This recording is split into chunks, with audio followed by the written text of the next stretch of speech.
Same होता है।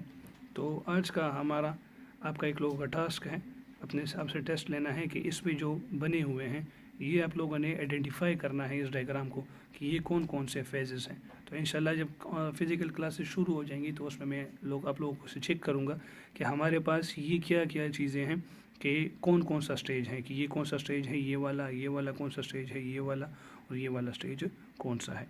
अच्छा, हमने मियोसिस पढ़ा, जिस तरह हमने माइटोसिस की सिग्निफिकेंस पढ़ी थी कि किस किस चीज़ में फॉर्म होता है, तो इस तरह हमारे पास हम आज पढ़ते हैं कि हमारे पास जो मियोसिस है इसकी सिग्निफिकेंस क्या है। तो सबसे पहले है formation of gametes for sexual reproduction. जब हमारे पास हमारा जो स्पर्म है और मेल्स के अंदर जो एग्स बनते हैं, स्पर्म बनना और मेल्स के जो एग्स बनना, उसको हम क्या बोलते हैं, उसको हम बोलते हैं गेमीट्स।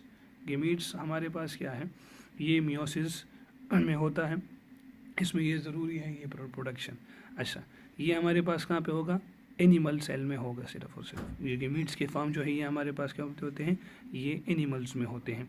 अच्छा, जब ये स्पर्म और मेल्स ओवरी मिल जाते हैं और इससे सेक्सुअल रिप्रोडक्शन जो दो जो ऑर्गेनिजम्स के दरमियान हो, उसको जो जिसमें दो ऑर्गेनिज्म इन्वॉल्व हो, उसको हम क्या बोलते हैं, सेक्सुअल रिप्रोडक्शन बोलते हैं। इस तरह मेल फीमेल हो गया है, तो जितने भी एनिमल्स देख लें तो कोई एनिमल्स हमारे पास दो जोड़ों के बगैर उसकी जो रिप्रोडक्शन नहीं हो सकती।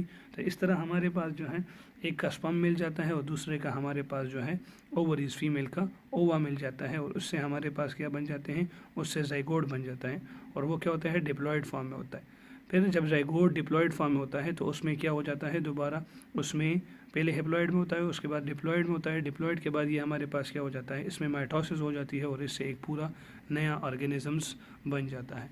इस तरह हमारे पास जो फिर हमारे पास जेनेटिक वेरिएशन का मतलब है, जेनेटिक कहते हैं जीन्स को और वेरिएशन कहते हैं चेंज को, कि हमारे पास कितनी चेंजेस आ गई हैं, मतलब एक ऑर्गेनिज्म दूसरे से किस तरह चेंज है। तो इस तरह हमारे पास जो होता है जेनेटिक वेरिएशन हो जाती है। मेयोसिस क्रिएट जेनेटिक वेरिएशन, कि मेयोसिस में क्या होता है, जिस तरह क्रॉसिंग ओवर हमने पढ़ा कि हमारे पास जो है जेनेटिक वेरिएशन है, और ड्यूरिंग मेटाफेज हमारे पास जो है ये इसमें जेनेटिक वेरिएशन हो गई है, और ये जेनेटिक वेरिएशन हमारे पास किसकी वजह से हुआ है, क्रॉसिंग ओवर की वजह से हुआ है। तो क्रॉसिंग ओवर हमारे पास किस में हुआ था, ये आप लोगों को ज़रूर याद होना चाहिए, एमसीक्यूज़ में आ सकता है कि हमारे पास क्रॉसिंग ओवर जो है वो हमारे पास सिर्फ और सिर्फ जो है ये हमारे पास मियोसिस में होता है। तो मियोसिस जेनेटिक वेरिएशन का मतलब ये है कि एक ऑर्गेनिज्म, एक बच्चा दूसरे से किस तरह मुख्तलिफ है। समझ आ गई है। अच्छा, इसके बाद हमारे पास कुछ डिजीज़ हैं, जो एक को हम कहते हैं एपोप्टोसिस और एक को हम कहते हैं नेक्रोसिस।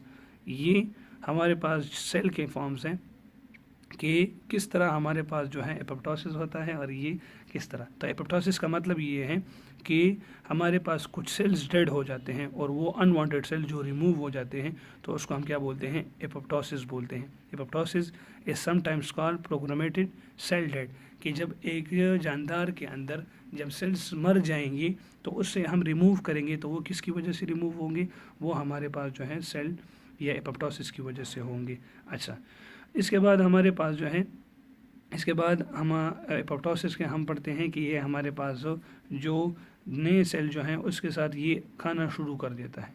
जब खाना शुरू कर देता है तो हमारे पास उसके सेल जो है वो ख़त्म हो जाते हैं। जिस तरह हम अगर हम देखते हैं कि हमारे पास एक जो है मेंढक का बच्चा जो है, मेंढक का बच्चा जो है ये जब हमारे पास पैदा होता है तो इसकी शक्ल इस तरह होती है, एक मछली की तरह।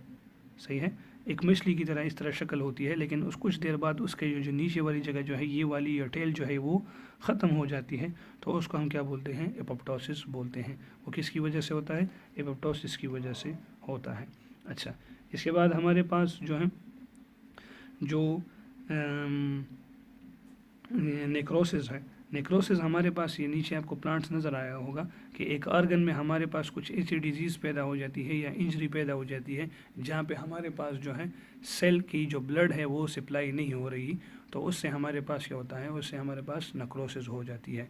सही है, तो नेक्रोसिस का मतलब क्या है कि हमारे पास जब किसी चीज़ में टॉक्सिक रेडिएशन, हीट या ट्रॉमा या ऑक्सीजन की ब्लॉकेज नहीं हो रही, एक सेल को नहीं पहुंच रही, तो वो क्या काज करता है, वो हमारे पास नेक्रोसिस काज करता है। अच्छा, इसमें फिर हमारे पास क्या होता है कि इसके लिए फिर हमारे पास कुछ मेडिसिन हैं, ये सिर्फ हमारे पास इस प्लांट में अगर हम देख लें तो इसमें ये येलो येलो जो जगह नज़र आ रही है, यहाँ पे ये सेल जो है ये मर गए हैं।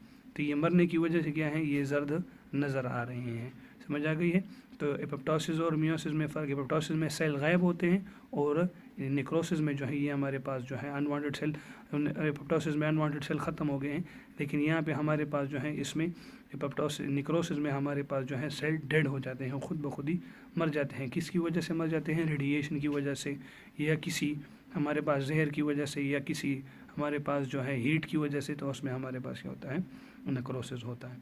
अच्छा, इसके बाद हमारे पास जो है कि हमारे पास जो वेस्कुलर नेक्रोसिस है, वेस्कुलर नेक्रोसिस एक डिजीज़ है यहाँ पे हमारे पास, जहाँ पे एक बॉडी के एक सेल को पूरे तरीके से, या बॉडी के हमारे बोन्स जो हैं, या हमारे मसल को, या हमारे टिश्यू को पूरे तरीके से उसको हमारे पास ब्लड नहीं मिल रहा, तो उसको हम क्या बोलते हैं, एवस्कुलर नेक्रोसिस, AVN।